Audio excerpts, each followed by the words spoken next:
வணக்கம். சிறகடிக்க ஆசை சீரியலில் இனி என்ன நடக்க போகுது அப்படின்னு தான் பார்க்க போகிறோம்.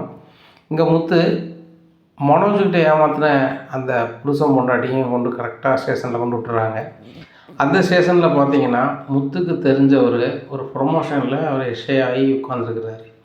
அப்படி இருக்கும்போது, அண்ணா நீங்கள் இங்கே தான் வேலை பார்க்கீங்களா அப்படிங்கிறாங்க. ஆமாண்ணே, காரில் ஒரு மாதிரி பேசுகிறாங்க வைக்கிறாங்க, இவங்களை என்னென்னு விசாரிங்கண்ணே, யாரையோ ஏமாற்றிட்டு போகிறாங்க, பணம் இதில் 30 லட்ச ரூபா இருக்குங்கிறாங்க, கொஞ்சம் என்னென்னு பாருங்கண்ணே அப்படிங்கிறாங்க. சரி வாங்க உள்ளே விசாரிக்கணும் அப்படிங்கிறேன். சார் இல்லை சார், இது எங்கள் சொந்த போனோம் சார், அப்படி சார் இப்படி சாருங்கிறாங்க. எதனா உள்ளே போய் பேசலாம் வாங்க அப்படின்னு சொல்லி உள்ளே கூட்டி போயிடுறாங்க. அப்படி இருக்கும்போது முத்துக்கு சீதா ஃபோட்டோஸ் அனுப்புகிறாங்க. அந்த ஃபோட்டோவை பார்க்குறாங்க. பொன்னியம்மன் கோயிலில் மனோஜும் ரோகிணியும் ஒரு ஆளுக்கு பணம் கொடுக்குற மாதிரி, அந்த ஆள் இந்த புருஷன் பொண்டாட்டி மாதிரி தெரியுது. அதை பார்த்தோன்னே நேராக ஸ்டேஷனில் போகிறார். சார் சார் சார் இவங்கள்ட்ட பணம் கொடுத்தது எங்கள் அண்ணன் தான் நினைக்கிறேன் சார் அப்படின்னு சொல்லி ஃபோட்டோவை காமிக்கிறாங்க. இதை பார்த்துட்டு அந்த ரைட்டர், முன்னாள் ரைட்டர் இப்போ எஸ்ஐ வரது மூழ்கிறாரு. ஏன் சார் ஒரு மாதிரி இறங்க அப்படிங்கிறாங்க. முத்து இது உங்கள் அண்ணனா அப்படிங்கிறாங்க. ஆமாம் அப்படிங்கிறாங்க. அப்போ அன்னைக்கு நீங்கள் ஸ்டேஷனில் எதிர்பார்ட்டிக்கு நீங்கள் சாட்சி கழுத்து போட்டீங்க அப்படிங்கிறாங்க. அண்ணே ஒன்றும் புரியல சார், கொஞ்சம் புரியுத மாதிரி சொல்லுங்கள் அப்படிங்கிறாங்க. தம்பி, இந்த ஆளு பேர் மனோஜ்குமாரா, இவர் அண்ணனா அப்படிங்கிறாங்க. ஆமாம். இந்த அவங்க அண்ணன் ஒரு பொண்ணு 27 லட்ச ரூபா ஏமாற்றிட்டதாக நான் ஏற்கனவே வேலை பார்த்தோம்ல அந்த ஸ்டேஷனில் கொடுத்துருந்தாங்க. தெரியல எப்படி? ஆமாம், நான் எங்களுக்கு கூட வீட்டுக்கு கூட அந்த ஏரியா தான் வருவோம். அங்கே தான் கொடுத்துருந்தாப்புல. அப்போ ரொம்ப நாளாக அவங்கள கண்டுபிடிக்க முடியல, அவங்க ஏதோ ஃபாரின் போயிட்டாங்க வச்சுட்டாங்க அப்படின்னு சொல்லி ஒரு சூழ்நிலை போய்ட்டு இருந்துச்சு. திடீர்னு ஒரு பார்லரில் இருக்காங்க, அவங்கள கண்டுபிடிச்சாச்சு அப்படின்னு சொல்லிட்டு கால் பண்ணாங்க. எங்கள் சாரும் போனாங்க, நாங்களும் போய் கூப்பிட்டு வந்துட்டோம். கூப்பிட்டு வந்தோடனே இவங்க எனக்கு 27 லட்ச ரூபா தந்தே ஆகணும் அப்படின்னு சொல்லி உங்கள் அண்ணாச்சி கேட்டார். அவங்க வீட்டம்மா என்ன சொல்லிச்சுன்னா, அதுக்கு வட்டி முதலமாக சேர்த்து கூட 3 லட்சம் 30 லட்சம் வேணும்னு கேட்டாங்க. அந்த பொண்ணுகிட்ட வாங்கி கொடுத்தாச்சு. அதுக்கு தான் நீங்கள் கையெழுத்து போட்டீங்க, ஞாபகம் இருக்குல்ல அப்படிங்கிறாங்க. அது எங்கள் ஜீவா மேடம்லாம் அப்படிங்கிறாங்க. ஜீவா மேடம் அந்த பிள்ளை தான் பணத்தை வாங்கினது பண்ணுங்கிட்டேன் அப்படிங்கிறாங்க. என்ன சார் சொல்கிறீங்க, எனக்கு ரொம்ப குழப்புது அப்படிங்கிறாங்க. தம்பி தெளிவாக சொல்கிறேன், உங்கள் பணம் உங்கள் அப்பாட்டிருந்து வந்த பணம் அது. அவங்க என்ன சொல்கிறேன், உங்கள் அப்பாட்டிருந்து வந்த பணம் தான். உங்கள் அப்பா ஏதோ பென்ஷன் வாங்கி மொத்தம் அந்த வேலையை பார்த்து ரிட்டையர்ட் ஆன போது தருவாங்கள்ல, அந்த பணமாக அந்த பணத்தை கொண்டு அந்த காதலிக்கிறாங்கன்னு பேரில் அந்த பிள்ளைகிட்ட கொடுத்துருக்காங்க. அந்த பிள்ளை அதை எடுத்து வெளிநாட்டுக்கு ஓடிடுச்சு. அதுக்கப்புறம் சிக்கும் போது வாங்கிட்டாங்க அப்படிங்கிறாங்க. சார் ஒரு நிமிஷம் இருங்க, இது சம்மந்தமாக அந்த அம்மாட்ட கேட்டால் தெரியும் அப்படிங்கிறாங்க. யார்கிட்டப்போ கேட்க போகிறேன் அப்படிங்கிறாங்க. நான் சொல்கிறத விட வேறு யார் தெளிவாக சொல்ல போகிறேன் அப்படிங்கிறாங்க. சார் அந்த ஜீவா மேடம் நல்லாவே தெரியும், நான் அவங்களுக்கு கால் பண்ணி பேசுகிறேன் அப்படின்னு சொல்லிட்டு, ஹலோ மேடம் அப்படிங்கிறாங்க. முத்து நல்லா இருக்கீங்களா அப்படிங்கிறாங்க. நல்லா இருக்கேன் அப்படிங்கிறாங்க. முத்து உங்களுக்கு நான் கால் பண்ணேன், சுவிட்ச் ஆஃப்னு வந்துச்சு, நான் இங்கே வந்துட்டேன், ஏர்போர்ட்லேருந்து உங்களுக்கு கால் பண்ணேன், அப்புறம் வேறு வண்டி பிடிச்சி வந்துட்டேன், சொல்லுங்கள் முத்து அப்படிங்கிறாங்க. மேடம் நான் ஒன்று கேட்குறேன், கொஞ்சம் கரெக்டாக சொல்லலாமா அப்படிங்கிறாங்க. சொல்லுங்கள் அப்படிங்கிறாங்க. மனோஜ்குமார் உங்களுக்கு தெரியுமா அப்படிங்கிறாங்க. இதை கேட்டோன்னே ரொம்ப ஷாக்காகிறாங்க. ஏன் முத்து இப்படி கேட்குறீங்க அப்படிங்கிறாங்க. இல்லை உங்களுக்கு தெரியுமா தெரியாதா மேடம் அப்படிங்கிறாங்க. நல்லாவே தெரியும், என்னுடைய முன்னாள் காதலர் என்னைய ரொம்ப ஏமாற்றிட்டு இருந்தார், அவரை ஒரு சூழ்நிலையில் நான் ஏமாற்றினேன் அப்படிங்கிறாங்க. மேடம் அவன் எங்கள் அண்ணன் மேடம் அப்படின்னு. முத்து சொல்கிறீங்க, அவர் உங்கள் அண்ணனா அப்படிங்கிறாங்க. ஆமாம் மேடம், அண்ணன்னு சொல்லுற அளவுக்கு அவன் பெருசாக எதுவும் நடந்துக்கல. எங்கள் அப்பா ஒரு வேலையில் ரிட்டையர்ட் ஆகி கொஞ்சம் மிச்ச பணம் தான் அந்த 27 லட்ச ரூபா, அந்த கடைசியாக கொடுப்பாங்களா மேடம் அந்த பணம் தான் எங்கள் அப்பாவுக்கு மூலதனமே. அதை எடுத்துகிட்டு ஓடிட்டான்.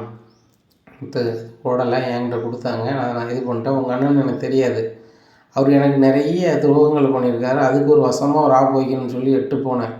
அதுக்கு அவங்க வட்டியும் முதலுமா சேர்த்து 30 லட்ச ரூபாயாக வாங்கிட்டாங்க 27க்கு அப்படிங்கிறாங்க. மேடம் அப்போ நான் அன்றைக்கி சாட்சி கழுத்து போட்டது அதுக்கு தானே அப்படிங்கிறாங்க. ஆமாம் முத்து அதுக்கு தான். இல்லை மேடம், எங்கள் அண்ணாச்சி இன்றைக்கி ஒரு ஆள்கிட்ட பணத்தை கொடுத்து ஏமாந்துருக்காரு, அவரை வசமாக நான் லாக் பண்ணி பிடிச்சேன். பிடிச்சி கொண்டு ஸ்டேஷனில் ஒப்படைக்கையில் அந்த ரைட்டர் சொன்னாங்க, இந்த மாதிரி உங்கள் அண்ணாச்சி ஏமாந்த பணத்தை வாங்கி கொடுத்தாச்சு வச்சாச்சின்னு சொல்லிட்டு. சரி மேடம் தான் நம்மளுக்கு தெரியுமே, நானே பேசிடுவேன்னு சொல்லிட்டு பேசுகிறேன் அப்படிங்கிறாங்க. முத்துங்க பாருங்கள், உங்கள் அண்ணன் தான் மனோஜ்குமார் எனக்கு நெசமாகவே தெரியாது, ஆனால் அவர் எனக்கு நிறைய வகையில் டிமிக்கி கொடுத்துட்ருந்தார். என்கிட்டையும் பேசிக்கிட்டு எனக்கு தெரியாமல் என் ஃப்ரெண்ட்ஸ்கிட்ட பேசுகிறது, இன்னொரு பணக்கார பிள்ளை ஒரு பிள்ளைகிட்டையும் ஃபோன் பண்ணி பேசுகிறது, எஸ்எம்எஸ் பண்ணுறது, இந்த மாதிரி பண்ணிகிட்டு இருந்தார். சரி கல்யாணம் ஆன பிறகு இதே மாதிரியான வேலையை பார்த்தா என்ன செய்ய முடியும், நம்ம அல்வா கொடுத்துட வேண்டியதான்னு சொல்லிட்டு அல்வா கொடுத்தேன். அதுக்கப்புறம் நானே கொடுத்துட்டேன். ஆனால் உண்மையிலே உங்கள் அப்பா தங்கமான மனுஷன், அந்த தங்கமான மனுஷன் பணத்தை வச்சு தான் இன்றைக்கி இந்த அளவுக்கு நான் உயர்ந்திருக்கேன். முன்னாடி என்கிட்ட பெருசாக எதுவுமே கிடையாது, இன்றைக்கி நான் நல்லா இருக்கேன்னா காரணம் உங்கள் அப்பா தான் அப்படிங்கிறாங்க. மேடம் நீங்கள் எங்கள் அப்பா பணத்தை வச்சு நல்லா தானே மேடம் வந்திருக்கீங்க, திருப்பியும் கொடுத்துட்டீங்க, அது தப்பாக நினைக்கல. ஆனால் எங்கள் அப்பா உண்மையில் நல்ல மனசு மேடம், அவரோட பணம் என்றைக்குமே ஆசீர்வாதமாக தான் இருக்கும். எங்கள் அண்ணன் வந்து எங்கள் அப்பா பணத்தை வாங்கணும்னு சொல்லவே இல்லை. எங்கள் அப்பா இன்றைக்கி வரைக்கும் அதை நினச்சி ரொம்ப ஃபீல் பண்ணிக்கிட்டு இருப்பார். என்னுடைய ஒட்டுமொத்த உழைப்பையும் வம்பாக்கிட்டியே, நீனாவது பிரயோஜனப்படுத்திருக்கலாம், யார்கிட்டையோ கொண்டு கொடுத்துட்டியா அப்படின்னு சொல்லி எங்கள் அப்பா பேசிகிட்டே இருப்பாங்க அப்படிங்கிறாங்க முத்து. நான் உங்கள் அண்ணாச்சிக்கு கொடுத்து கிட்டத்தட்ட 5 மாதத்துக்கு மேலே இருக்கும் முத்து. அவங்களுக்கு அந்த அனுப்புனதுக்குள்ள ஸ்க்ரீன்ஷாட் உங்கள் செல்லுக்கு அனுப்புகிறேன் அப்படிங்கிறாங்க. மேடம் நான் உங்களை எதுவும் நினைக்கல, எங்கள் அப்பாவும் உங்களை எதுவும் நினைக்க முடியாது. மனோஜ் வந்து நல்லவன் கிடையாதுல்ல, அப்போ அவங்க கூட இருக்கிறவங்க அவங்களுக்கு அதுக்குள்ள பாடத்தை கற்று தரணும்னு நினைக்க தானே செய்வாங்க, அதை நான் ஏற்றுக்கொள்கிறேன் மேடம் அப்படின்னு சொல்லிட்டு அந்த ரிசிப்ட் அனுப்புகிறாங்க. அவங்க ஜீவா மேடம் முத்துக்கு அனுப்பிடுறாங்க. ரொம்ப தேங்க்ஸ் மேடம், இதை நான் வச்சுக்கிறேன் மேடம், எதுக்கு எனக்கு உதவும் அப்படிங்கிறாங்க. நான் வேணா ஸ்டேஷனில் பேசணுமா அப்படிங்கிறாங்க. மேடம் வேண்டாம் அப்படிங்கிறாங்க. இருங்க முத்து நான் வரேன் அப்படின்னு சொல்லி எந்த ஸ்டேஷன் கேட்குறேன், அந்த ஸ்டேஷன் அப்படிங்கிறாங்க. ஒரு காரை பிடிச்சி வந்துடுறாங்க. சார் வணக்கம் அப்படிங்கிறேன். என்னம்மா நீங்கள் வந்திருக்கீங்க அப்படிங்கிறாங்க. முத்து தான் வர சொன்னாங்க. என்னனுக்கு நான் 30 லட்ச ரூபா கொடுத்து உங்களுக்கு தெரியுமா சார் அப்படிங்கிறேன். ஆமாம், அப்போ நான் ரைட்டராக இருந்தேன், இப்போ எஸ்ஏ ஆகிட்டேன், இந்த ஸ்டேஷனில் இன்றைக்கி நான் இன்சார்ஜ் நான் தான் பார்க்கேன், இப்போ என்கிட்ட தான் விசாரணைக்கு வந்திருக்காங்க அப்படிங்கிறாங்க. உடனே அந்த மனோஜ் மாத்திரம் பிடிச்சோம், சார் எங்களுக்கு தான் முதல்ல எங்கள் படத்தை கொடுங்க நான் போயிடுறோம் அப்படிங்கிறாங்க. எங்கே போகிறது அப்படின்ட்டு இருக்கும்போது, சார் அந்த ஃபோட்டோஸை பாருங்கள், இது எங்கள் அண்ணன் தானே, புரியுதா புரியலையா அப்படிங்கிறாங்க. உடனே உங்கள் அண்ணனை எப்படி நம்புறது அப்படின்னு சொல்லி மாத்திரம் சொல்கிறாங்க. நீங்கள் சீட்டிங் மட்டும் எண்ணி நம்ப மாட்டீங்களா அப்படி இப்படின்ட்டு இருக்கும்போது, முத்து வேறு ஒரு கேஸில் ஆள் தேவைப்படுது, அதெல்லாம் நாங்கள் பொறுத்து கொடுத்தோம், அது போக இவங்க மேலே வேறு ஏதாவது ஸ்டேஷனில் பெட்டிஷன் இருக்கா நாங்கள் பார்த்துக்குறோம், இல்லை இவங்க எப்படி ஆளுன்னு தெரியல, இவங்க வந்து விசாரிக்கும் போதே இல்லைன்னு சொல்லிகிட்டு இருக்காங்க, வளர்த்த ஆளுமாலும் இருக்குது, அதனால் இவங்களை விசாரித்தா வேறு இடம் கிடைக்கும், இந்த பணத்தை நீங்கள் கொண்டு போங்க முத்து, இது உங்கள் குடும்பத்துக்கான பணம் தானே அப்படிங்கிறாங்க. உடனே ஜீவா சொல்கிறாங்க, சார் என் அப்பாட்டிருந்து எடுத்து வந்த பணத்தை தான் நான் வாங்கிட்டு போனேன், அவங்க அப்பா பணம்னே சொல்லாமல் மாமனார் கொடுத்தாரு பணம் அப்படின்னு சொல்லி பிஸ்னஸ் பண்ணிகிட்டு இருக்காங்க, இதை நீங்கள் முத்துட்ட கொடுத்தீங்கன்னா முத்தே வந்து அவங்க அப்பாட்ட கொடுத்துருவாங்க அப்படிங்கிறாங்க.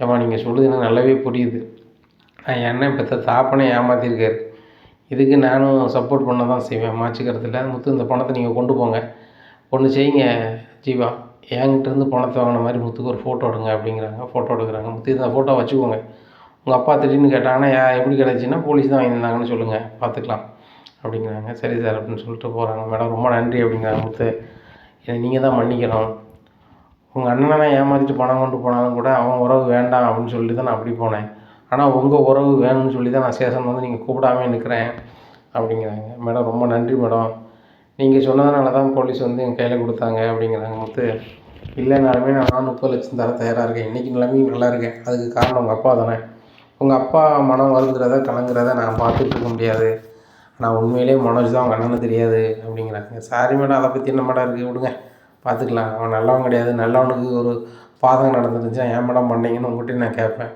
அவன் நல்லவன் இல்லை, நல்ல வேலை நீங்கள் தப்பிச்சுக்கிட்டீங்க, அவனே மாதிரி ஒரு கிரிமினலாக வந்து அவனே மாதிரி ஒரு திருநாள் வேலை செய்கிற பொம்பளையே கட்டியிருக்காங்க, அப்படியே அவங்க 2 பேரும் பண்ணிகிட்டு இருக்காங்க பாருங்கள். ஒரு பெரிய வீட்டை காமிச்சு வாடகைக்கு இருக்கிறவங்க ஏமாற்றிட்டு போகிறாங்க, இதை நம்பி அவன் அட்வான்ஸ் கொடுக்குறான், பெத்த தாப்பனை ஏமாத்துறான், மாதம் 50 ரூபா கொடுக்குறதுக்கு இது பண்ணுறான். சரி ரைட்டு, 3 மாதம் அங்கே 50 கொடுத்துருக்கான், 1,50,000 ரூபா கொடுத்துருக்கான், இதில் 3 லட்சம் இருக்குது, மேடம் உங்கள் 3 லட்ச ரூபா நீங்கள் எடுத்துக்கிடுங்க அப்படிங்கிறாங்க. முத்து நான் இதுக்கு கூடயே தர தான் செய்யணும், இது நான் வந்து உங்கள் அப்பாவுக்கு கொடுத்துருக்க வட்டின்னு நினச்சிக்குவோம், அவ்வளோதான், இதை கண்டிப்பாக உங்கள் அப்பாட்ட சேர்கிற மாதிரி பண்ணிடுங்க, இதையுமே நீங்கள் மனோஜ் கொண்டு கொடுத்தீங்கன்னா கண்டிப்பாக அவங்க அப்பாவுக்கு கிடைக்க மாதிரி பண்ணவே மாட்டான், எனக்கு நல்லாவே தெரியும் அப்படிங்கிறாங்க. இங்கே பாருங்கள் மேடம், கண்டிப்பாக நான் அவன்கிட்ட கொடுக்க மாட்டேன், எங்கள் அப்பா அக்கௌண்ட்டில் பணம் போட்டு கையில் கொடுத்துருவேன், இந்த ஃபோட்டோ அவர் எடுத்து வந்தது நல்லது தான், பணம் எப்படி வந்துச்சுன்னு கேட்கும்போது போலீஸ் தான் கொடுத்தாங்கன்னு, அந்த பொண்ணு காணாமல் போன பொண்ணு, அதை எடுத்துகிட்டு போன பொண்ணுகிட்ட வாங்கிட்டாங்கப்பா, போலீஸ் கூப்பிட்டு கொடுத்தாங்கன்னு ஒன்று கொடுத்துருவேன், அதை எங்கள் அப்பாட்ட சொல்லிடுவேன், அவனுக்கு தெரியாமல் பார்த்துக்காங்கப்பா, அவனுக்கு தெரிஞ்சிச்சு அப்படின்னு சொன்னால் அந்த பணம் இருக்குது, அது பணம் சொல்லி சமாளிச்சுக்கிறேன் அப்படிங்கிறாங்க. சரி முத்து பார்ப்போம் அப்படின்னு சொல்லிட்டு அவங்க காரேறி போயிடுறாங்க. இங்கே முத்து வீட்டுக்கு போகிறாரு. போகும்போது எங்கள் வீட்டில் எல்லோரும் பரபரப்பாக இருக்கிறாங்க, விஜயா, ரோகிணி, மனோஜ்லாம், ஏன்னா அந்த வீட்டுக்கு போகணும் வைக்கணும் அப்படின்னு சொல்லிட்டு இருக்காங்க. எப்படி இருக்காங்க, மறுநாள் காலையில் விடியுது, காரில் இருக்குது பணம். முத்துக்கு என்ன சிந்தனை அப்படின்னா, நம்ம பணத்தை கொண்டு கொடுத்தோம்னா கண்டிப்பாக அதை நோட் பண்ணி இவன் எட்டு போனாலும் போயிடுவான், கண்டிப்பாக அப்பாவோட அக்கௌண்ட்டில் போடணும் அப்படின்னு நினைக்காங்க. இங்கே காலையிலேயே இவங்க வந்து அந்த பங்களா வீட்டுக்கு போகணும் வைக்கணும்னு இவங்க கற்பனையில் இருக்காங்க. அப்போ அண்ணாமலையை கூப்பிட்றாங்க. இந்த மாதிரி அந்த வீட்டுக்கு போகிறாங்க வாங்க அப்படிங்கும்போது, இல்லை எனக்கு வேலை இருக்குது நான் வரல அப்படிங்கிறாங்க. சரி மனோஜ் நம்மலாம் போவோம், அதுக்கப்புறம் வண்டியில் முத்த கூட்டு வச்சுருக்குறோம் போவேன் அப்படிங்கிறாங்க. சரி ரைட்டு அப்படிங்கிறாங்க. காலைல விடியுது, அண்ணாமலை வாக்கிங் போயிடுறாங்க. இவங்க அந்த வீட்டை போய் திறக்க போகிறேன்னு சொல்லிட்டு சாவியை கொண்டு அங்கே போயிடுறாங்க. இப்படியே இருக்குது. இந்த சூழ்நிலையில் முத்து நேராக பேங்க்கு போகிறாரு. பேங்க்கில் போய் அண்ணாமலை அக்கௌண்ட்டில் 30 லட்ச ரூபா பணத்தையும் போட்டு அந்த ரெசிப்ட் எடுத்துக்கிறாரு.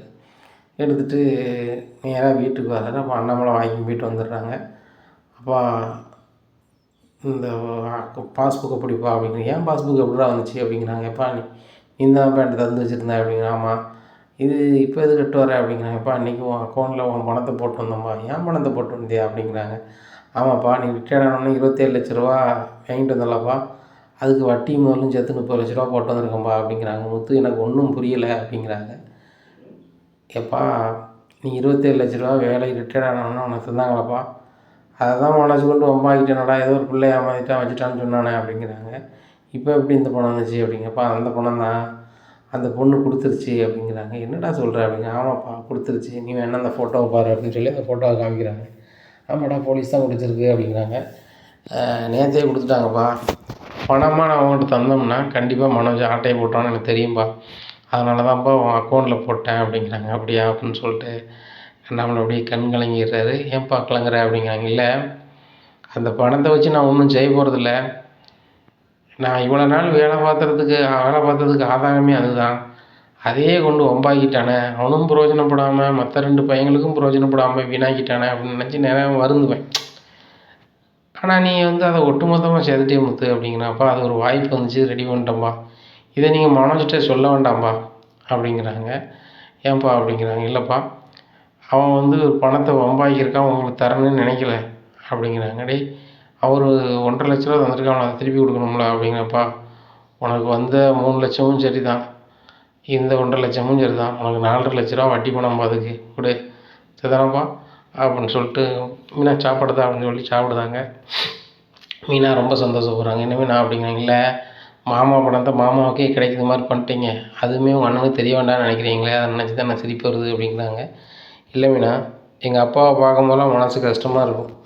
அந்த மனுஷன் வந்து ஒரு நாள் ரெஸ்ட் எடுக்காமல் லீவு போடாமல் ரொம்ப சின்சியராக வேலை பார்த்த ஒரு மனுஷன். அவருக்கு சர்க்கார்லேருந்து மொத்தமாக கொடுத்த பணம், அந்த பணத்தை கொண்டு ஒரு பொண்ணுகிட்ட ஏமாற்றி வச்சுட்டாங்கன்னு சொன்னாங்கல்ல, அந்த பொண்ணு வேறு யாரும் இல்லை, அந்த கனடா மேடம் ஜீவா மேடம் தான். அப்படி என்ன சார் என்னங்க சொல்கிறீங்க அப்படிங்கிற. ஆமாம் மீனா, நான் கூட சாட்சி கழுத்து போட்டோம்ல ஸ்டேஷனில், அன்னைக்கு தான் தலைவர் பணம் வாங்கியிருக்காரு அப்படின்னு சொல்லி மனோஜை பற்றி சொல்லுதாரு. உடனே என்னங்க சொல்கிறீங்க, அண்ணன் வாங்கிட்டாரா? அவன் வாங்கிட்டு அவன் கடை ஆரம்பித்தது வச்சது எல்லாமே அப்பா பணத்தில் தான் ஆரம்பிச்சிருக்கான். கேட்டால் மாமனார் பணம் கொடுத்தாரு அப்படி இப்படின்னு ஏமாத்தான். ஏங்க உங்கள் அண்ணா அப்படி சொல்லுதாரு அப்படிங்கிறாங்க.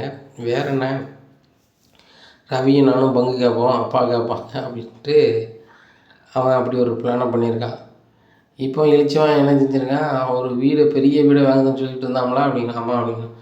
அந்த வீடு வேறு யார் வீடும் இல்லை, அது ஒரு சிட்டிங் பண்ணுறவங்க அதில் வாடகைக்கு இருந்திருக்காங்கன்னு கூட தெரியாமல் இவங்க அவங்ககிட்ட போய் நான் வாங்க போகிறோம்னு சொல்லி அட்வான்ஸ்லாம் கொடுத்துருக்காங்க. அவங்க அதை வாங்கிட்டு நான் ஒளிய தெரியாதவன் ஏதோ வீட்டில் ஒளிஞ்ச மாதிரி கதையா ஏன் காரையே புக் பண்ணி போயிட்டுருக்காங்க. போகும்போதே அவனை ஏமாற்றிட்டோம் வச்சுட்டோம்னு சிரிச்சுக்கிட்டு வந்தாங்க. இப்போ ஒருத்தனை ஏமாற்றி தான் பணத்தை கொண்டு போகிறாங்களா அப்படின்னு சொல்லி ஸ்டேஷனுக்கு போனேன். ஸ்டேஷனுக்கு போன பிறகு தான் தெரியுது, சீதா எனக்கு ஃபோட்டோ அனுப்புகிறான்.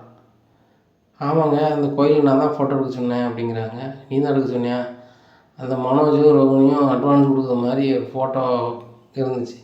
அதை பார்த்தோன்னா போலீஸ்கிட்ட கொடுத்தேன், நடந்ததெல்லாம் சொன்னேன். சொல்லும் போது தான் போலீஸ் சொன்னார், எப்போ உங்கள் அண்ணன் வந்து பணத்தை வாங்கி கொடுத்தான், இப்போ மறுபடியும் இன்னொரு ஆள்கிட்ட கொடுத்து ஏமாந்துருக்கானான்னு சொல்லும்போது நடந்த கதையெல்லாம் சொன்னோன்னே ஜீவா மேடத்துக்கு கால் பண்ணேன். ஜீவா மேடம் நான் செல்லை ஆஃப் பண்ண அன்றைக்கி தான் ஊருக்கு வந்திருப்பாங்க போல், அவங்களும் சம்மந்தப்பட்ட ஸ்டேஷனுக்கு வந்து உண்மை நிலையை சொல்லி என்கிட்ட வருத்தம் தெரிவித்தாங்க. இந்த மாதிரி உங்கள் அண்ணன்னு தெரியாது, எனக்கு துரோகம் பண்ண பார்த்தாரு, அதனால் வந்து நான் இப்படி பண்ண வேண்டியதாக போச்சு, உங்கள் அப்பா பண்ண ரொம்ப ஆசீர்வாதமாக இருந்தது, நீங்கள் நல்லா இருக்கேன்னு சொன்னாங்க. எனக்கும் சந்தோஷமாக தான் இருந்துச்சு. எங்கள் அப்பா பணம் எப்படியும் ஆசீர்வாதமாக தான் இருக்கும்னு எனக்கு தெரியும். அதான் அந்த மேடத்துக்கு உதவி பண்ணியிருக்கு அப்படி இப்படின்னு சொல்கிறாங்க. சரிங்க, இது நீங்கள் உங்கள் அப்பாட்ட சொல்லலை அப்படிங்கிறாங்க. இதை சொன்னால் எங்கள் அப்பா ரொம்ப ஃபீல் பண்ணுவார். ஏன்னு கேட்டால் எங்கள் அண்ணனை பெற்று வளர்த்து இவ்வளோ படிக்க வச்சுருக்காரு. அவர்கிட்டே உள்ளதை சொல்லாமல் அவர் பணத்தை வச்சே ஏமாற்றிட்டு மாமனார் பணம்னு சொல்லும்போது எங்கள் அப்பாவுக்கு ரொம்பவே வலிக்கும். அதனால் தெரியும் போது தெரியட்டும் மீனா, அது வரைக்கும் அப்பா சந்தோஷமாக இருக்கட்டும் அப்படிங்கிறாங்க. சரிங்க, உங்கள் மனசு யாருக்கும் வராது. ஏங்க கொஞ்சம் பூ கொடுக்க வேண்டியது மண்டபத்து வரைக்கும் நான் போய்ட்டு வந்துடுறேன் அப்படிங்கிறாங்க. மீனா நானும் ரெஸ்ட் தான், வா நம்ம 2 பேரும் சேர்ந்து போவோம் அப்படின்னு சொல்லிட்டு 2 பேரும் பைக்கில் போய் மண்டபத்தில் பூவை கொடுத்துட்டு வராங்க. வர வழியில் மீனா அம்மா பார்க்குறாங்க. மாப்பிள்ளை அப்படிங்கிறாங்க, நீங்கள் என்ன 2 பேரும் பைக்கில் போகிறீங்க அப்படிங்கிறாங்க. அதான் எனக்கு ரெஸ்ட்டு, அதான் மீனா பூ கொடுக்கணுன்னா மண்டபத்தில், அதான் 2 பேரும் பூ கொடுத்துட்டு வந்துட்டுருக்கோம் அப்படிங்கிறாங்க. மாப்பிள்ளை வீட்டில் போய் 2 பேருமே தடவி போடுங்க, மீனா தடவி போடுங்கண்ணே, பார்க்குறவங்க ரொம்ப பேர் உங்களை கண்டுபிடுவாங்க, ரொம்ப அருமையாக இருக்கீங்க 2 பேரும், ஜோடி பொறுத்து நல்லா இருக்குது அப்படிங்கிறாங்க. ஏம்மா இவ்வளோ நாளுக்கு அப்புறம் சொல்கிறேன் அப்படிங்க. இல்லடி, நிறைய பேர் சொல்கிறாங்க முத்துவும் மீனாவும் ரொம்ப அருமையாக இருக்காங்க ஜோடி பொருத்தம், குணமுமே 2 பேருக்குமே ஒன்று தான், தங்கமான குணம் அப்படி இப்படின்னு சொல்லுதாங்க. பார்க்குறவங்கெல்லாம் மாப்பிள்ளையும் ஒன்றையும் ரொம்ப மெச்சுறாங்க. சொந்த மச்சினனுக்கு வேலை வாங்கி கொடுக்கணுன்னு எந்த மச்சினன்னு நினைப்பான், வாங்கி கொடுக்குறாங்க. அதுபோக குடும்பத்தை தாங்கிடும் மாதிரி பார்க்குறாங்க. மீனாவும் அந்த குடும்பத்தை தாங்குன்னு தாங்குறா. 2 பிள்ளைகளும் அவங்கவுங்களுக்காகவே பிறந்த மாதிரி தெரியுது. ஜோடி பொருத்தனா இந்த மாதிரி ஜோடி பொருத்தம் எங்கேயும் பார்க்க முடியாது அப்படி இப்படின்னு சொல்லுதாங்க. கண்டிப்பாக கண்டுபட்டுருக்குண்டி, தடை போடுங்க அப்படிங்கிறாங்க. சரிம்மா அப்படின்னு சொல்லிட்டு வீட்டுக்கு போகிறாங்க. எங்கே நம்ம அவ்வளோ பெரிய ஜோடி பொருத்தமா அப்படிங்கிறாங்க. தெரில மீனா அப்படிங்கிறாங்க. உண்மையிலே நல்ல பொருத்தம் தான் அப்படின்னு சொல்லி 2 பேருமே சிரிச்சுக்கிறாங்க. அவனே முத்து சொல்கிறாரு, மீனா நீ மட்டும் என் லைஃப்பில் வரலன்னா என் லைஃப் வேறு மாதிரி தான் போயிருக்கும் அப்படிங்கிறாங்க. அப்படியாங்க அப்படி இப்படின்னுட்டுருக்காங்க. சரிங்க ரெஸ்ட் எடுங்க அப்படிங்கிறாங்க. முத்து போய் ரெஸ்ட் எடுக்கிறாரு. எங்கள் அண்ணாமலைக்கு பயங்கர சந்தோஷம், போன பணம் கிடச்சிட்டு அப்படின்னு சொல்லி பரசுக்கு கால் பண்ண, பரசே போன பணம் எனக்கு கிடச்சிருச்சு அப்படிங்கிறாங்க. என்ன போன பணம் கிடச்சிருச்சா, வேறு வழியில் முத்து கொண்டு வந்துட்டான், என் பணத்தை வந்து மனோஜ் வந்து வீணாக்கிட்டான், ஆனால் பணத்தை வாங்கிட்டான், மனோஜுக்கு தெரிய வேண்டாம்னு சொல்லிட்டான் அப்படிங்க. ஆமாம் முத்து சொல்லுறதுன்னா கரெக்டாக தான் இருக்கும், மனோஜ் தெரிஞ்சு அந்த பணத்தையும் எடுத்து போயிடக்கூடாது, நீ கவனமாக அக்கௌண்ட்டில் வச்சுக்க அப்படிங்கிறாங்க. நேரில் தந்தால் தான் இப்படி ஆயிரும்னு சொல்லி தான் முத்து என் அக்கௌண்ட்டில் போட்டு கொண்டு வந்து அந்த ரிசிப்டையே தந்துட்டான். ரொம்ப சந்தோஷமாக இருக்குது, நம்ம இவ்வளோ நாள் உழைச்ச பணம் வந்து வீண் போகலை அப்படி இப்படின்னு சொல்லி பேசிக்கிட்டு இருக்காரு சந்தோஷமாக. இங்கே மனோஜ், ரோகிணி, விஜயாலாம் வந்து அந்த வீட்டை பயங்கரமாக அனுபவிக்கிற வகையில் அங்கங்கே சுற்றி பார்க்குறாங்க, பீச்சில் போய் ஓடுறாங்க சாடுறாங்க, இந்த மாதிரி இருக்குது. இப்படியா இருக்குது. இந்த சூழ்நிலையில் அந்த வீட்டுக்கு ஓனர், ஒரிஜினல் ஓனர் இருப்பாங்களே, அவங்க அந்த வீட்டுக்கு வராங்க. வீடு வாசல்லாம் திறந்து கிடக்கு, கதவுலாம் திறந்து கிடக்கு. இங்கே சம்மந்தமான ஆட்கள் 3 ஆட்கள் நம்ம வீட்டுக்குள்ளே வந்தது யார் அப்படின்னு சொல்லிட்டு ரொம்ப, நீங்கள் யார் என் வீட்டுக்குள்ளே வந்தீங்க அப்படிங்கிறாங்க. உங்கள் வீடா, என்ன விளாட்றீங்களா, எங்களை ஏமாற்ற பார்க்குறீங்களா, இல்லை ஃப்ராங்க் பண்ணுறீங்களா அப்படின்னு. ஃப்ராங்கா, வீடு எங்கள் வீடுங்க, எங்கள் வீட்டில் சம்மந்தமாக நீங்கள் ஆடிக்கிட்டு இருக்கீங்க அப்படிங்கிறாங்க மனோஜ்கிட்ட. மனோஜ் சொல்கிறேன், சார் இதை காசு கொடுத்து வாங்கியாச்சு, நீங்கள் இதை பார்த்துட்டு போயிருக்கீங்க, உங்களுக்கு கிடைக்குங்கிற ஆசையில் உங்கள் வீடுன்னு சொல்கிறீங்களா, ஓனர்கிட்ட நான் 30 லட்சத்தை கொடுத்து அட்வான்ஸை கொடுத்து சாவியை வாங்கிட்டேங்க பாருங்கள் சாவியை அப்படிங்கிறாங்க. யோ என்கிட்ட தான் சாவி இருக்குது, அதான் நீ ஓனராக இருக்கியா, வீட்டு ஓனர் நாயா அப்படிங்கிறாங்க. உடனே ரோகிணி அந்த பத்திரத்தை தட்டுவா அப்படிங்கிறாங்க. அந்த பத்திரத்தை தட்டு வராங்க. இங்கே பாருங்கள் அட்வான்ஸ் போட்டிருக்கேன் வச்சுருக்கேன் அப்படிங்கிறாங்க. தம்பி அதை படித்து காமிங்க. அதே இவர் பேரே சொல்லுறாங்க. தம்பி அந்த பேரோடைய ஓனர் நான் அப்படிங்கிறாங்க. நீங்களா, நீங்கள் இது அப்படிங்கிறாங்க. அந்த ஐடி கார்டை காமிக்காங்க. இதான் நான், இல்லை நீங்கள் ஏமாற்ற பார்க்குறீங்க, உங்களை சும்மா மாட்டேன் அப்படின்னு சொல்லி போலீஸுக்கு கால் பண்ணுறாரு மனோஜ். போலீஸ் வரட்டும் அப்படிங்கிறாரு ஓனர். போலீஸ் வராங்க. சார் வணக்கம் அப்படின்னு சொல்லி போலீஸ்காரங்க அந்த பங்களா ஓனருக்கு வணக்கம் போடுறாங்க. நான் உங்களுக்கு கால் பண்ணால் அவங்களுக்கு வணக்கம் போடுறீங்க அப்படிங்கிறாங்க. இந்த வீட்டு ஓனர் அவர், இந்த வீட்டுக்கு வந்தோடனே அவர் தான் விட்டுருப்பான்னு நினச்சேன், நீங்கள் யார் அப்படிங்கிறாங்க. நான் தான் சார் கால் பண்ணேன், இதோட நான் தான் வாங்கியிருக்கேன் அப்படிங்கிறாங்க. சார் நீங்கள் கொடுத்துருக்கீங்களா அவர்கிட்ட அப்படிங்கிறாங்க. நான் கொடுக்கவும் செய்யலை, ஒன்றும் செய்யலை, நான் ஒரு ஆளுக்கு வாடகை விட்டுருந்தேன், என்ன அவங்க நேற்று வந்து நான் வீட்டை காலி பண்ணுறேன்னு சொல்லி வாடகை கொடுத்துட்டு கிளம்பிட்டாங்க. சரி வீடை எப்படி வச்சுருக்காங்கன்னு பார்க்கணுன்னு வந்தால் இவங்க 3 பேரும் சம்மந்தம் இல்லாமல் என் வீட்டுக்குள்ள வந்துக்கிட்டு சிரிச்சுக்கிட்டு பேசிக்கிட்டு இருக்காங்க. அப்போ என்ன இவங்க என் வீட்டில் இருக்காங்கன்னு கேட்கும்போது இந்த வீடை வாங்கிட்டே வச்சுட்டோம்னு சொல்லுதாங்க. எனக்கு ஒன்றும் புரியலை சார், இது என்னென்னு கேளுங்க அப்படிங்கிறாங்க. சார் அப்படிங்கிறாங்க போலீஸ். மனோஜ் என்ன சொல்லுங்கள் சார் அப்படிங்கிறாங்க. இந்த வீட்டோட ஓனர் ஐயா தான், சரிங்களா, இவங்க வந்து ரொம்ப பெரிய பணக்காரங்க, ஏகப்பட்ட வீடு இருக்குது, இந்த வீட்டு ஓனர் அவங்க, நீங்கள் அவங்ககிட்ட போய் இந்த வீடை நீங்கள் வாங்கியிருக்கீங்கன்னா என்ன சார் அர்த்தம் அப்படிங்கிறாங்க. சார் இந்த வீட்டில் இருந்தவர் என் வீடுன்னு சொல்லிட்டு எங்ககிட்ட வந்து அட்வான்ஸ் வாங்கிட்டார் சார் அப்படிங்கிறாங்க. அதுக்கு இவர் பொறுப்பாக மாட்டார், வீட்டு ஓனர் இவர், நீங்கள் வீட்டை காலி பண்ணுங்கள், அவர் மேலே உங்களுக்கு ஏதாவது வருத்தம்னா நீங்கள் அவங்க மேலே கம்ப்ளைண்ட் பண்ணி என்ன வேலை செய்யுங்க அப்படிங்கிறாங்க. ரோகிணி நம்ம ஏமாந்துட்டோமா அப்படிங்கிறாங்க. ரோகிணி திருதுன்னு முழிக்க மனோஜ் என்னடா சொல்கிற, 30,00,000 கொடுத்துட்டு ஏமாந்துட்டேன்னு சொல்கிறாங்களடா அப்படி இப்படிங்கிறாங்க. ஆமாம் எனக்கு அதான் ஒரு மாதிரி இருக்குது அப்படிங்கிறாங்க. உடனே அவர் கால் பண்ணி பார்க்குறாரு. அவர் சுவிட்ச் ஆஃப் பண்ணிட்டாரு. ஸ்டேஷனுக்கு போகிறாங்க. ஸ்டேஷனுக்கு போனாங்கல்ல, அங்கே வேற ஒரு இடத்துக்கு ஃபோன் பண்ணிடுறாங்க. பண்ணோடனே அந்த செல்லு ஆஃப் ஆயிடுது. உடனேம்மா சுவிட்ச் ஆஃப்னு வருதுமா அப்படிங்கிறாங்க. சார் நீங்கள் எதனா ஸ்டேஷனில் கூப்பிட்டு வந்து பேசிக்கங்க, வீட்டை விட்டு வெளில போய் சொல்லுங்க முதல்ல அப்படிங்கிறாங்க. 3 பேர் வழி அனுப்பிடுறாங்க. மனோஜுக்கு ரோகிணிக்கு மனசே இல்லை அந்த வீட்டை விட்டு வெளில போகிறதுக்கு. 30,00,000 போய் இந்த வீடும் போயிடுச்சு அப்படின்னு சொல்லிட்டு உடனே ஸ்டேஷனுக்கு போகிறாங்க. போய் இந்த மாதிரி அவர் ஃபோட்டோவை வச்சு கம்ப்ளைண்ட் பண்ணுறாங்க, நடவடிக்கை எடுங்க அப்படின்னு சொல்லிட்டு. அப்போ தான் தெரிய வருது, அந்த ஸ்டேஷனுக்கு இன்ஃபார்ம் பண்ணுறாங்க. சார் இந்த மாதிரி ஏற்கனவே இன்னொரு கேஸில் அரெஸ்ட் ஆகியிருக்காரு, அவர் மேலே ஏகப்பட்ட பெட்டிஷன் இருக்குது, இதே மாதிரி எங்கெல்லாம் வாடகை இருக்காரோ தான் வீட்டுன்னு சொல்லிட்டு யாரெல்லாம் ஆர்வ கோளாறில் இருக்காங்களோ அந்த ஆட்களை சந்தித்து அவங்களுக்கு உக்குத மாதிரி அவங்க மனநிலையை வந்து புரிஞ்சுக்கிட்டு ஆட்டையை போட்டு போயிடுவாங்க. சார் இந்த இடத்த வாட்டி தான் சிக்கியிருக்காங்க, இங்கே எந்த ஸ்டேஷனில் ரிமாண்ட் ஆகியிருக்காங்க அப்படின்னு சொல்கிறாங்க. இதை கேட்ட உடனே மனோஜுக்கு ரொம்ப ஷாக் ஆகிடுது போலீஸ் சொல்லதை கேட்டு. அதான் அவங்க ஏமாற்றி தான் அலைதாங்களா சார், அவங்கள்ட்ட என் பணம் வாங்க முடியுமான்னு கேளுங்களேன் அப்படின்னு சொல்கிறாங்க.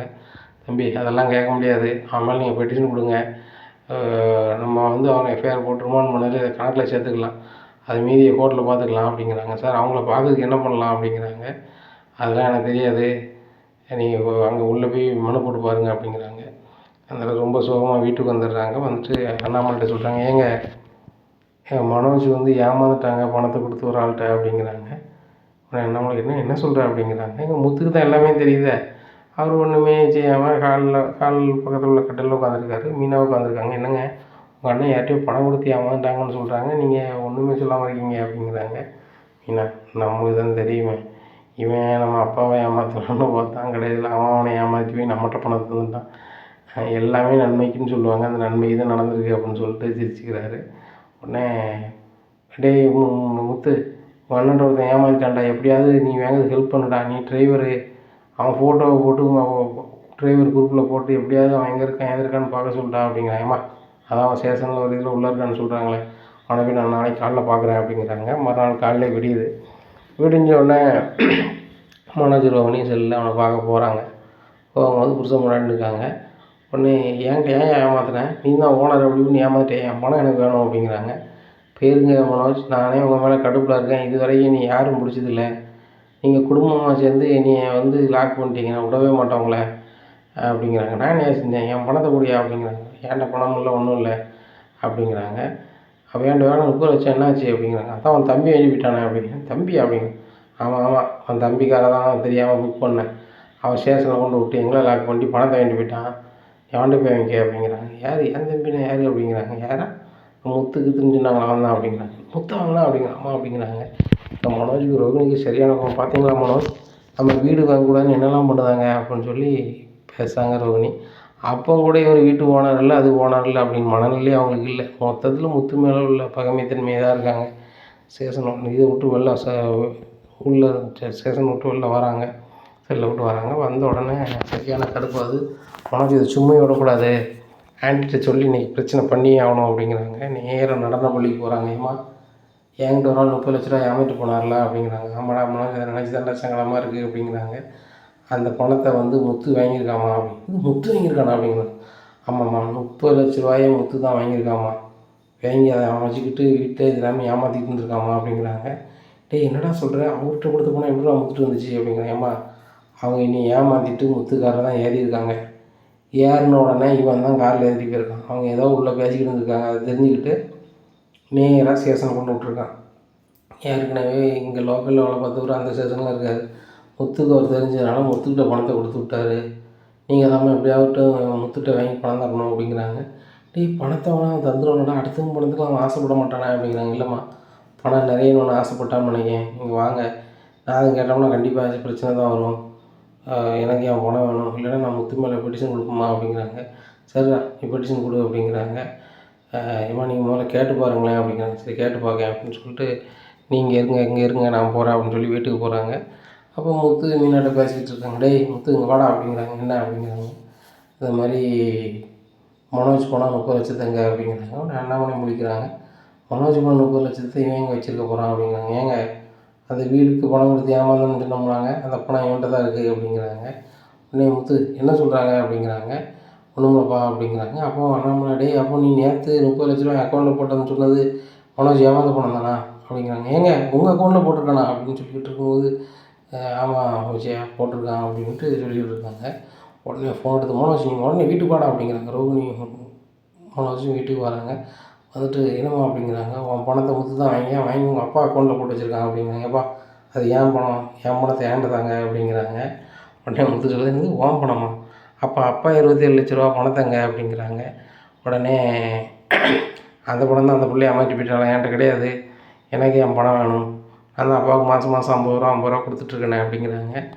அப்படியா தலைவா, மாதம் கொடுத்துட்ருக்கீங்களா, அது உங்கள் பணம் இல்லையா, உங்கள் பணமா, ஓ அப்படியா அப்படின்னுட்டு, கொஞ்சம் இரு நான் பணத்தை கொண்டு வர சொல்கிறேன் அப்படிங்கிறாங்க. சரி உடனே பணம் எனக்கு வேணும் அவ்வளோதான் அப்படிங்கிறாங்க. உடனே அண்ணாமலை என் அக்கௌண்ட்டில் போட்டிருக்கேன் பணத்தை கொண்டு வரேன்னு சொல்லிட்டு, முத்து அக்கௌண்ட்டில் என் அக்கௌண்ட்டில் பணம் இருக்குது அப்படிங்க. இல்லைப்பா மேனேஜரை பணம் கொண்டு வர சொல்கிறேன் அப்படிங்கிறாங்க. அதே எப்படிடா மேனேஜர் பணத்தை கொண்டு வருவாங்க, மனோஜ் பணத்தை நீ என்கிட்ட கொடுத்தியா, அது ஏன்டா கொடுத்த அப்படி அப்படின்னுட்டு இருக்காங்க. இப்போ அது ஓம் பணம் நம்ப அப்படிங்கிறாங்க. டே முத்து என்னடா குழப்புற அப்படிங்கிறேன். இப்போ அதுக்கு விட சொல்கிறதுக்கு மேனேஜர் வந்துடுவார், அவன் பணத்தை கொண்டு வருவார் பாரு அப்படிங்கிறாங்க. முத்து நம்ம தாண்டா பணம் எடுக்க நாங்கள் போனோம் அப்படின்னு நம்மளே சொல்லிட்டு இருக்காங்க.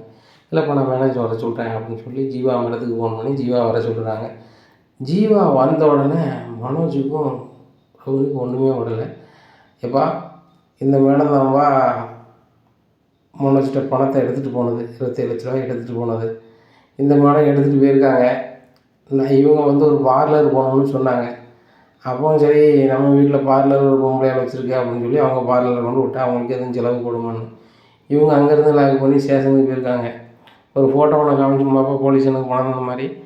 அவர் தான் அங்கே ரைட்டராக இருந்தார். அவர்கிட்ட போய் பெட்டிஷன் கொடுத்துருக்காவா. கொடுத்தோடனே பணத்தையும் வாங்கிட்டாங்க. 27க்கு வட்டி போட்டு 3 லட்சம் போட்டு 30 லட்சம் வாங்கிட்டாங்க. வாங்கிட்டு அந்த பணத்தை வச்சு தான் இவங்க ஃபர்னிச்சர் கடை ஆரம்பிச்சுட்டு இவங்க தான் சொந்தமாக எங்கள் அப்பா அனுப்புன மாதிரி வச்ச மாதிரி புல்டப் பண்ணிவிட்டு அலைஞ்சிருக்கிறாங்க. கடைசியில் வீட்டை வாங்கணுங்கிற பேராசையில் ஒரு வீட்டில் வாடகைக்கு இருந்தவங்க கூட தெரியாமல் அவங்கள்ட்ட போய் அட்வான்ஸ் கொடுத்துருக்காங்க. அவன் நல்லா வாய்ப்பாக என் காரில் புக் பண்ணி வரும்போது அவங்க வந்து நடந்த கதையை பேசிட்டு வரும்போது ஏதோ ஒன்று தப்பு பண்ணுதாங்க அப்படின்னு ஸ்டேஷனுக்கு கூட்டி போயிட்டேன். அங்கே போனால் இந்த ஸ்டேஷனில் ரைட்டராக வேலை பார்த்தவர் அங்கே எஸ்ஐயாக ப்ரொமோஷன் ஆகியிருக்காரு. அவர் என்ன பார்த்தோன்னா முத்து அப்படிங்கும்போது இப்படி கதாங்கும்போது இந்த மனோஜ்கிட்ட ஏமாத்திருக்கீங்களா அப்படின்னு சொல்லி அந்த பணத்தை வாங்கியிருக்கேன்ப்பா அப்படிங்கிறாங்க. அது எப்படிப்பா எனக்கு தெரியும் அப்படிங்கிறாங்க. இப்போ அதை பாருப்பா, மனோஜ் வந்து அவங்ககிட்ட பணம் கொடுக்குறத பாரு கோயிலில், இதை சீத்தை எனக்கு அனுப்பி விட்டான்.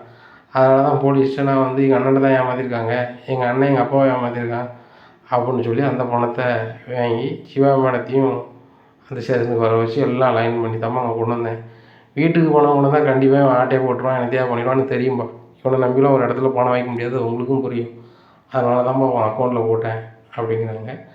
ஜீவா வந்து அண்ணாமலையை கையெடுத்து கும்பிட்றாங்க. ஐயா என்னை மன்னிச்சிருங்க, மனோஜ் எனக்கு துரோகம் பண்ணார், அவனுக்கு ஒரு பாடத்தை கற்பிக்கணும்னு சொல்லி தான் அந்த பணத்தோடு போனேன். உங்கள் பணம் ரொம்ப ஆசீர்வாதமான பணம், அந்த பணத்தை வச்சு தான் இன்றைக்கி நான் கோடீஸ்வரி ஆகியிருக்கேன். நான் கோடீஸ்வரி ஆக காரணமே நீங்கள் தான் ஐயா, என்னை மன்னிச்சிருங்க அப்படிங்கிறாங்க. இல்லைம்மா, தவறு செய்கிறவங்க மனுஷனோட இயல்பு தான், அதை வருந்துறவங்கள நம்ம என்றைக்குமே மன்னிக்கிறது தான் நியாயம்.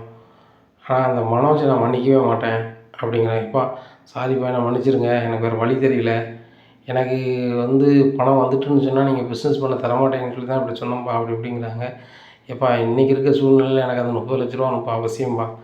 ஏற்கனவே நான் சப்டியில் தந்தது கடன் வாங்கினது எல்லாம் சேர்த்தாம்ப்பா 30 லட்சம் கொடுத்தேன், இப்போ அந்த 30 லட்சம் வேணும் அப்படிங்கிறாங்க. உடனே மனோஜ்கிட்ட முத்து சொல்கிறாரு, இங்கே பாரு அப்பாவுக்கு ஒரு வண்டி போனால் அப்பாவுக்கு வந்துருச்சு, இப்போ நீ பிஸ்னஸ் பண்ணுவியா, ஜெயிச்சு வருவியா, என்ன செய்வியா, என்னத்தையும் பண்ணிட்டு போ அப்படிங்கிறாங்க. மேடம் நீங்கள் வந்ததில் ரொம்ப நன்றி அப்படிங்கிறாங்க. மீனா காஃபிலாம் குடிக்கிறாங்க. காஃபி குடிச்சிட்டு நான் கிளம்புறேன் மீனா அப்படின்னு சொல்லிட்டு முத்து கிளம்புறேன்னு சொல்லிட்டு அவங்க கிளம்பிடுறாங்க. உடனே விஜயா கம்முன்னு இருக்காங்க. அப்போ அண்ணாமலை சொல்கிறாங்க, விஜயா முத்து மீனாவும் எது செஞ்சாலும் 1000 குறைன்னு சொல்லுவிய, இன்றைக்கி மனோஜையும் இந்த ரோகிணி என்ன சொல்ல போகிறேன், ரோகிணி அப்பா தான் பணம் அனுப்புனான்னு சொல்லி பிஸ்னஸ் ஆரம்பித்தோன்னு சொன்னாங்க, கடைசியில் பார்த்தா என் பணத்தில் ஆரம்பிச்சிருக்காங்க. அந்த பணத்தையும் தரதுக்கு உங்களுக்கு மனசு இல்லை. அதுக்கு முத்தும் மீனாவும் பலகட்ட போராட்டத்துக்கு மத்தியில் எங்கள் அம்மா நான் பலகட்ட போராட்டத்துக்கு மத்தியில் மாதம் 50 ரூபா கொடுக்குறேன். இப்போ முத்துக்கு அப்படி ஒரு வாய்ப்பு கிடச்சி அந்த பணத்தை வேறு வழியில் கொண்டு தந்துட்டான். முத்து அந்த இடத்துக்கு போகல அப்படின்னா இந்த பணமும் பேருக்கு தானே செய்யும். இதையும் நம்மளை சொல்லியிருக்க போகிறான்னா ஏமாந்த போய் நம்மளுக்கு வந்திருக்குது அப்படிங்கிறாங்க. விஜயாவுக்கு சரியான கடுப்பாயிடுது. அந்த நேரத்தில் அவங்களுக்கு ஓடுது ஒன்றே ஒன்று தான், என் புருஷன் பணத்தை மறைச்சி உன் மாமனார் வீட்டிலேருந்து வந்து பணம்னு சொல்லுதானே அப்படின்னு சொல்லி மனோஜை வெளுன்னு முழுக்காங்க. ரோகிணி திருதுன்னு முழிக்காங்க. ஆகா ஆண்டி மனோஜை தான் ரொம்ப பிடிக்குமாங்க, மனோஜ் மேலே கை வச்சிட்டாங்களே அப்படின்னு சொல்லிக்கிட்டு இருக்கும்போது, ரோகிணி அந்த ரூமுக்கு வா அப்படிங்கிறாங்க. எதுக்கு ஆண்டி அப்படிங்க, வாண்ணா வா அப்படின்னு சொல்லிட்டு கூப்பிட்டு போகிறாங்க. இனி என்ன நடக்கும் இந்த ரோகிணி வாழ்க்கையில் அப்படிங்கிறத பொறுத்து வந்து பார்க்கலாம். மனோஜோட நிலைமை இந்த கடனால் என்ன ஆகும் அப்படிங்கிறதையும் பொறுத்து வந்து பார்க்கலாம். நம்ம சேனலை நீங்கள் மறக்காமல் லைக் அண்ட் சப்ஸ்கிரைப் பண்ணுங்கள். நன்றி, வணக்கம்.